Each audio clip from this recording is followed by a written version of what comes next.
Selling the way your buyers buy. We know we should be doing it. It's a matter of how do we do it effectively.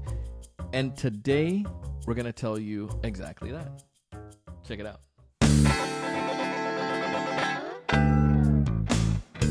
Hey, everyone. Welcome to another great episode of the Sales Evangelist Podcast.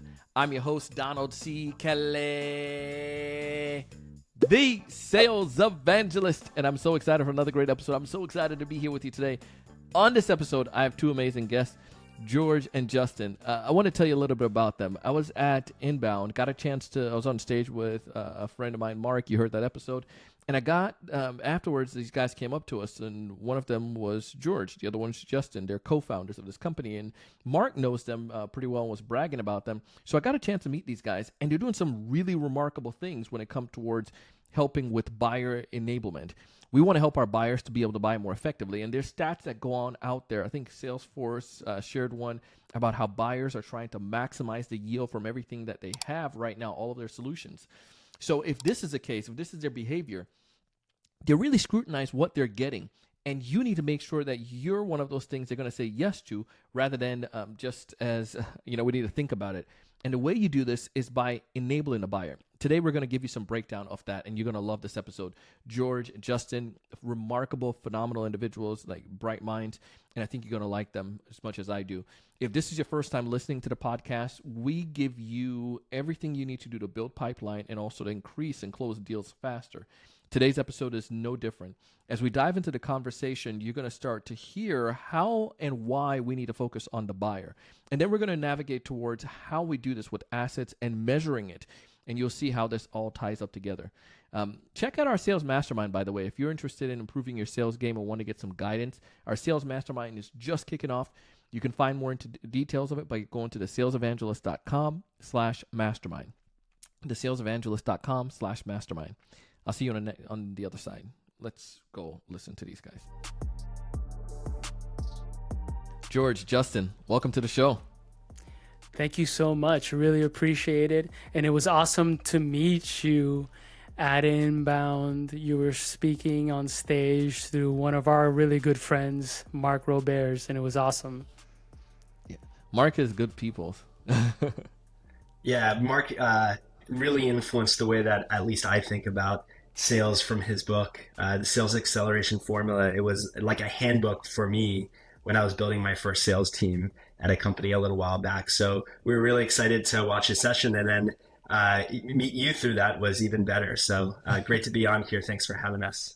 Yeah, it was 100%. And I love what you guys are doing. And that's what I bragged about a little bit in the teaser. And it's something that I know the world of sales, we've talked about this for years. But I don't know that people know how to live it. And that's why I really want to talk to you guys on this conversation. We talk about, sell the way your buyers buy, or, understand the buyer's journey. And I think most of us, for the most part, we're just kind of like, yes, they want to buy. They're going to talk to it internally. Let me go tell you my process now. Yeah. And it doesn't quite work well that way. Well, back in the day in the Bay Area, I used to do these sales trainings, right? Uh-huh. And I did these workshops for like early stage startups. And then I would do like one-on-one in-office stuff. And I can't tell you how many times I would go into an office or do these external, workshops. And I would ask, tell me about your buyer's journey. And basically 100% of the time they would go into, I send this email, I follow up after this cadence, all these sort of steps. And I'd be like, no, that's not what I'm asking. Tell me how your buyer buys. What's their journey? What are their steps? How do they think? And they would look at me sideways and they'd be like, they again would start to get into like the CRM stages and these sort of things. And time again, I would have to go in and say, what you're telling me is your sales process. You're not telling me about their buyer's journey. You need to map out and understand the way that your personas or ICP buys, and how does that relate to the use cases that they're thinking about? What does that mean in terms of their budgeting cycles and all these details, right, that we dive in, because you really need to dive into, again, their psychology, their process, these sort of things. And so as we've thought about the buyer's journey and as it relates to those sales assets that we use as salespeople, we start with defining that buyer's journey. What does that look like for your industry, for your personas, etc.? And then backing in to develop your sales process, which includes those sales assets. So it's so simple when you think about it, but for whatever reason, time and time again, it gets lost in translation. So, I mean, I want to keep going on along this path. Just put a little note down where, the buyer, I want to go back to basics, because I know some of the sellers here, they're probably thinking, well, I don't know what he's talking about, because that's exactly my buyer process is they're explaining their sales process. But why is that so critical, though, for me to understand the way that George is my customer? Justin, why do I need to understand the way he's buying in detail? And you talked about some of this about, maybe the, internal processes, but you guys have been doing this model for so long. Why is that part so important? Yeah, the way that I think about it is if you get an understanding of the buyer's journey and you break out the buyer's journey into different phases, you can start putting yourself in your buyer's shoes and understanding the information they need and maybe the objections they have and the people that are involved in each of those stages. And you can start best preparing your sales team to answer those objections and provide that information and get those stakeholders on board in order to move buyers to the next stage of the journey. And that's really the way that I think about it. We think about it a lot around sales assets. So I think it's a really concrete example of how this works, right? When it comes to sales assets, a question that I always ask people is, what do you believe the role of sales assets are, right? Like, what are sales assets? Why do we use them, right? And you would be surprised at how many people struggle to answer that question, right? Oh, it's just something that I send over, like after a follow-up, I want to provide a case study, a one-pager, and so on. But the question is why, right? And I think somewhere along the lines, we forgot the meaning, right? And the reason why we use these sales assets. And in my mind, it's really to provide buyers the information they need to feel confident in moving to the next stage of their journey. So to break this down for you, a standard buyer's journey is awareness stage, consideration stage, decision-making stage, and success, right? Post-sale success. And it may vary slightly from company to company, and there might be different names that we give to each of these stages, but at a very high level, those are sort of the stages that buyers go through as they move towards a purchase. So when you start thinking about it from the buyer's perspective, right, you start thinking, okay, the awareness stage, what are the questions that our buyers are asking at this stage, right? Well, questions might be, what do you guys do, right? How is it relevant to me, right? How can this help me in my day-to-day life? How does this align with my priorities, right? So if we start thinking about, okay, what types of sales collateral or sales assets can we use to help the salesperson help the buyer answer these questions? It may be one-pagers, it may be decks, right? With a specific focus on answering these questions. This is the problem that we solve. This is how we solve it. This is how it relates to companies like yourself and the results that you can experience through it, right? Mm-hmm. That might get the buyer on board with, okay, I'm aware of what you guys do, but now I'm starting to consider, are you right for me, right? So they start asking other questions. Well, who else is using you, right? Who else is similar to me, and how are they using you? And what sort of results are they getting? Or I've also heard about XYZ solution. How are you different than that solution? So now we start thinking about the type of assets that make sense in that stage, right? Well, case studies can help with that social proof, right? Providing relevant case studies from companies that are similar to that buyer with goals and use cases that are similar. If they're evaluating other solutions, these competitive pages come into play, right? And once you provide those assets, you've answered those questions. Finally, next stage we get to is the decision-making stage. And this is where we tend to see then bring in other stakeholders, right? Mm-hmm. Well, I got to bring in my CFO who's going to wonder how much does this thing cost, and what's the ROI, the potential ROI of this? Or I'm going to bring in my boss, and they're going to start asking questions about the implementation plan and the time to value and how you're going to support us on an ongoing basis. And that's where things like a business case or an ROI calculator come into play, or a proposal as a central asset to get everybody on the same page with this is how much it's going to cost and this is what the onboarding and the implementation is. So if we start thinking about it from the buyer's perspective, we're not kind of shooting blindly and hoping that those bunch of assets that I sent them after the demo are going to stick and that they're going to get in front of the right people and answer the right questions.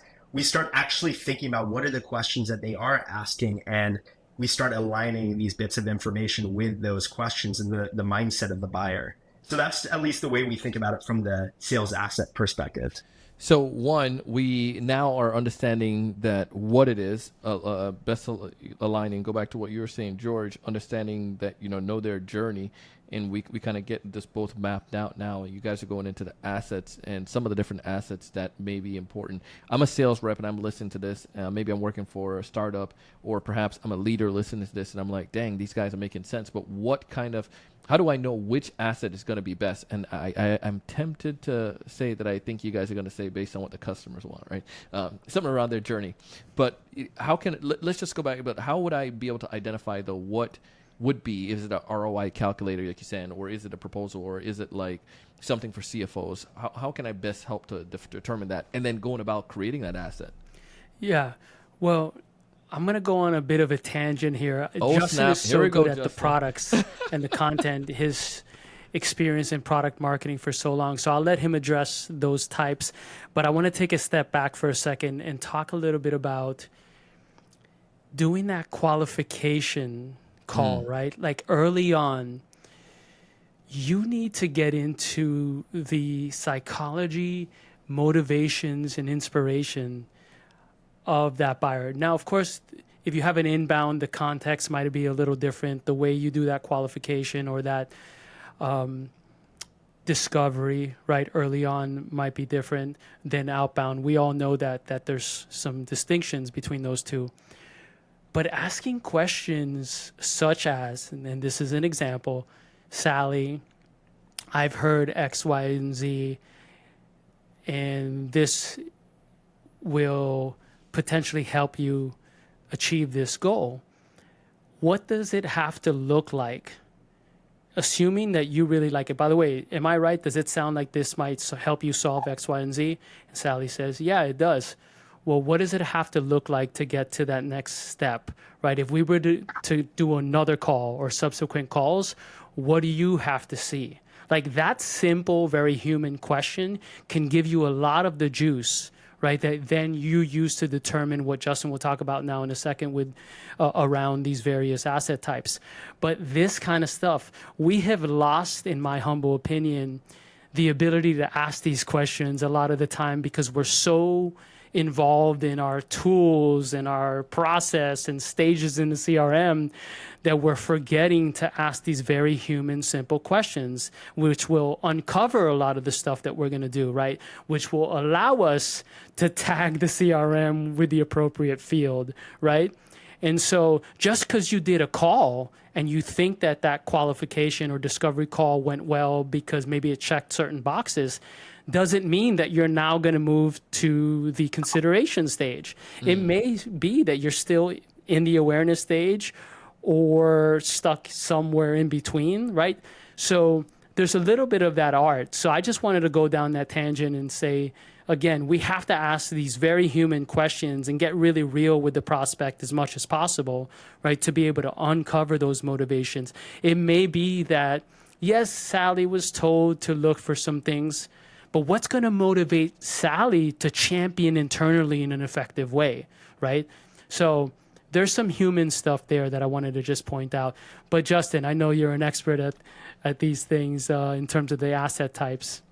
Yeah, no, you're spot on though.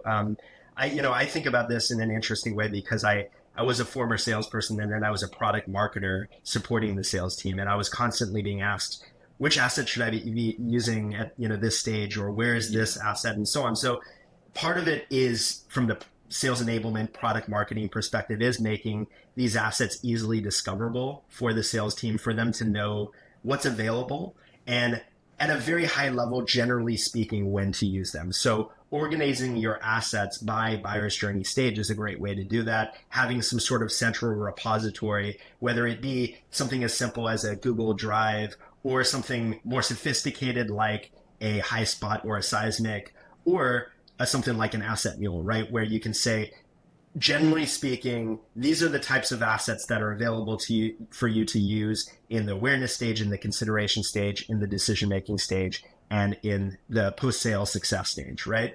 But to George's point, as Mike Tyson said, everyone has a plan until you get punched in the face, right? Mike Tyson's. I still love Mike. Every deal is different. Every buying process is different. And when it comes down to it, it's the human sort of conversations and relationships that you start building with these champions. And that's a key point, is at some point in the buyer's journey, your hope is to convert this prospect that you're dealing with into a champion. And once you've established that relationship, suddenly now you can leverage their knowledge of their organization, the various stakeholders, to start mapping the buyer's journey with them, and start understanding which assets should be used or which strategies should be used at each stage, right? And a really great tool for this is a mutual action plan. So like once you've come down to Boom. Once you've come down to that stage where you've converted this prospect into a champion, sitting down with them and saying, okay, it sounds like you understand the value of this solution and how it's going to deliver value for your organization. How do we go from here to bringing this on board, right? Who else needs to see this thing? What do they need to see in order to also understand its value? Who else needs to evaluate it from different perspectives, right? From a security perspective, from a financial, ROI perspective, and so on, and map out this timeline essentially with them that goes from where we are now to the end. And once you have that visibility into it, now you can start thinking about what are the pieces that you can pull together for each of those conversations. And the interesting thing in this world that we live in now is it's a very remote world. So in the past, you used to have these like conversations in these meetings constantly where a new person was brought in, you're doing the same demo, you're doing the same pitch.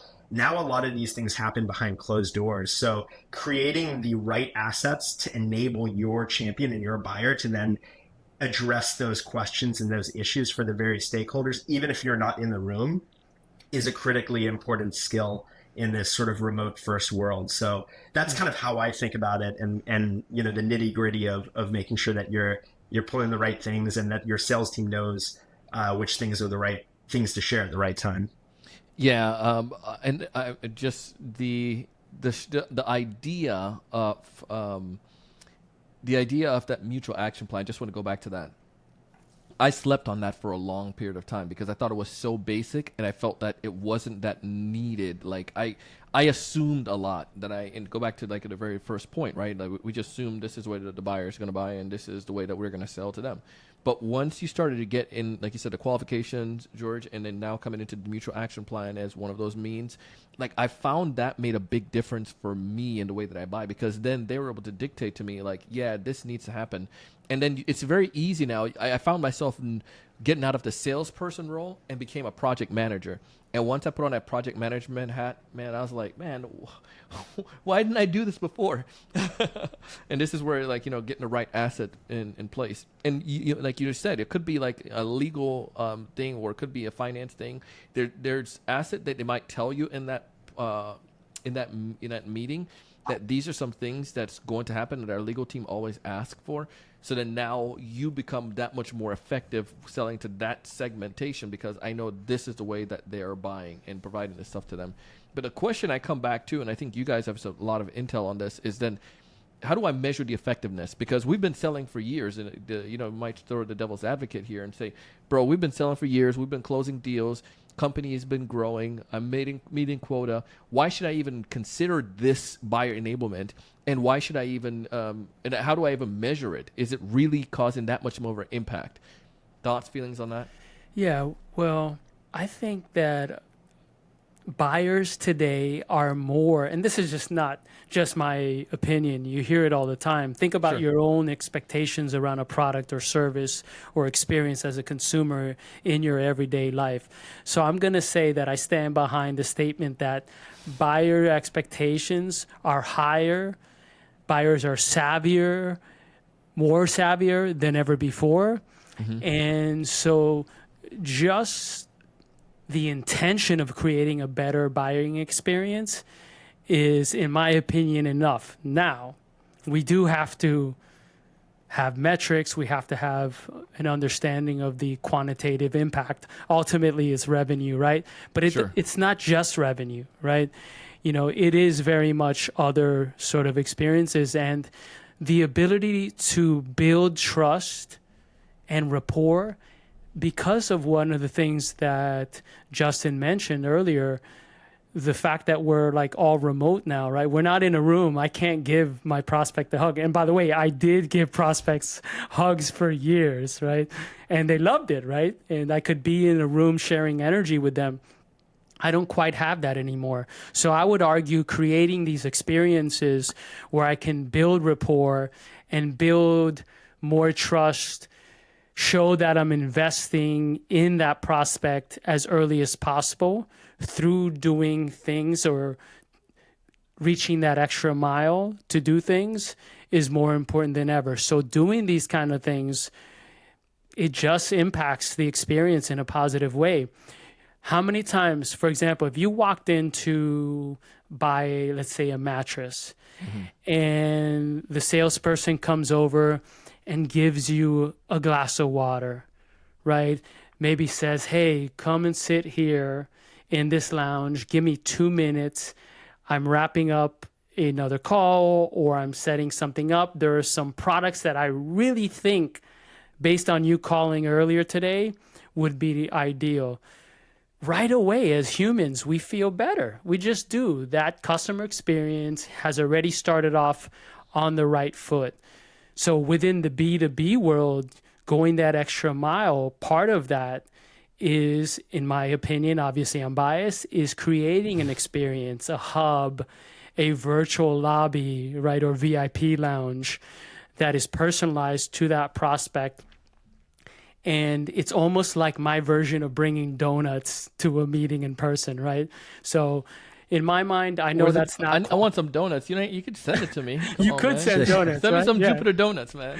Totally. But you get the psychology here. This is Yeah. about customer experience. Listen, if you're a sales organization that doesn't think about this, Yeah. in my opinion, you're clueless. If you're not thinking about the human element, right, and why this is important. Again, now I'll hand it over to Justin to talk a little bit about the quantitative stuff, right, and the impact that the metrics have to show.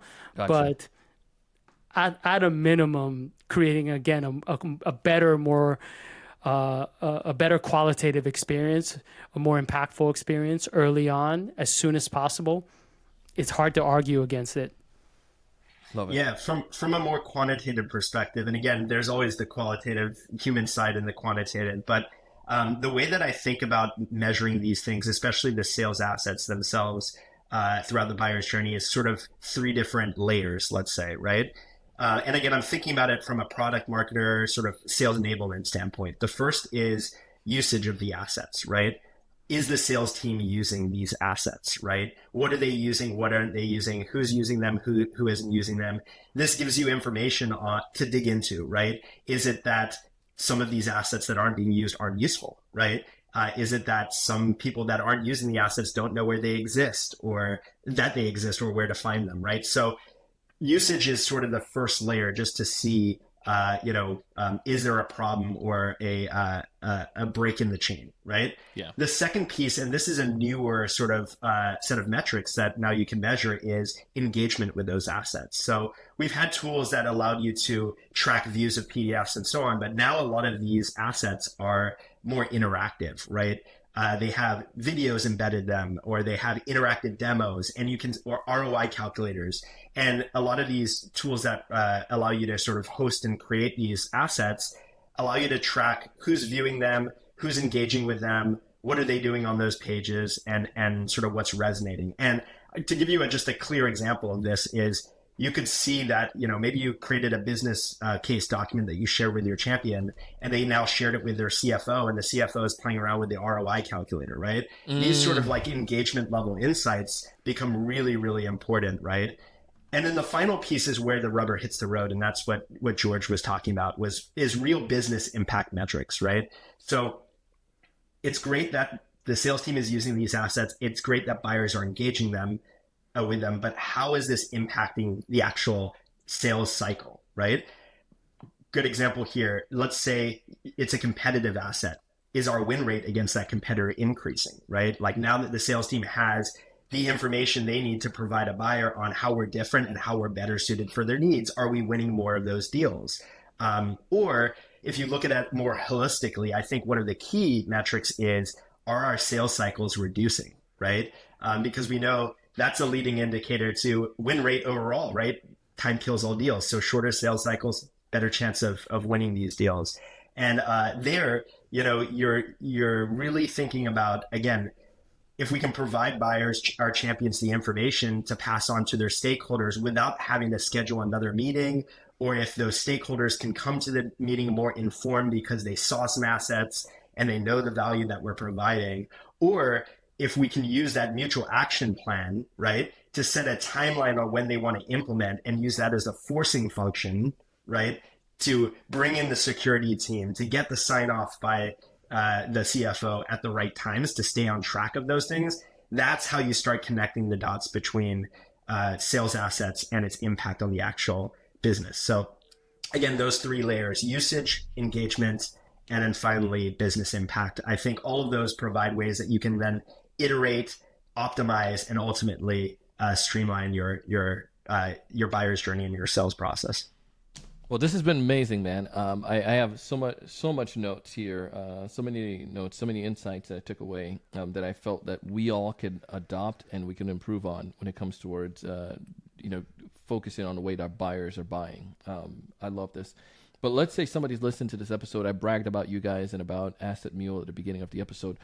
If I want to learn about Asset Mule or want to test it out or try it, how do I get in touch with you guys or to check it out? What do you recommend? Yeah, well, you can go to assetmule.ai, sign up for free. It's a complete self-serve model, right? So there's a free forever plan. We do have paid plans as well. So if you do use it, see the value and want to upgrade, you can just swipe your credit card. But you can also go to the website, click on book a demo. It goes straight to our personal calendar, and you can set up a call, and we'll do a one-on-one demo with you. But Donald, we really wanted to thank you for the opportunity to share our insights and our thoughts here on the show. One of the things I really loved about you when you were on stage is you were really focusing on, when you were on stage at Inbound with Mark, those quantitative and qualitative aspects of the sales conversation, right? You weren't talking about, all right, set up the CRM and this, and then put outreach and sales off and blah, blah. Like, that's great. That infrastructure is awesome. But what I loved about your approach was you were literally getting into the minds of your clients, the sales reps, and helping them think through the objections, right, in a really, really powerful way, in a way that would address the emotions of their prospects and the motivations and inspirations that we were talking about. Remember how you had helped your clients overcome pricing objections that they were getting, right? And it wasn't that they gave discounts. It was that they were diving in, asking the right questions, understanding, again, the motivations, inspirations of those buyers at the stage in the buyer's journey that they were at, and then using their tools and the framework and all that stuff to get the deal done. So really appreciate it. Been a big fan of yours for a long time, and yeah, hope to see you in person again soon. Well, With yeah. donuts. We'll bring With donuts. donuts. Thank you, Justin. You get. No, I appreciate you guys, man. Thank you so much for that. Appreciate the kind words, and let's go out and get some. Go help some folks, man. Asset Mule is Absolutely. powerful. Muchas gracias. De nada.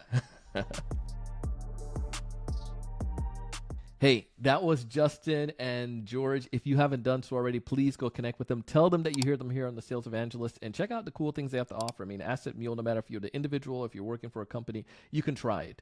You can figure out this. I mean, and especially the mutual action plan. You know I'm a big fan of that. You know I'm a believer in it, and I know it can make a huge difference for you and for the way that you're selling. Find all the details in the show notes. Also, check out our mastermind, thesalesevangelist.com/mastermind. Again, thesalesevangelist.com/mastermind. I can't wait to hear about all the good stuff you're going to find with this episode, and I can't wait for you to be able to continue to build pipe and make some money. As always, raise your level of thinking, go out and do big things. See you on the next one.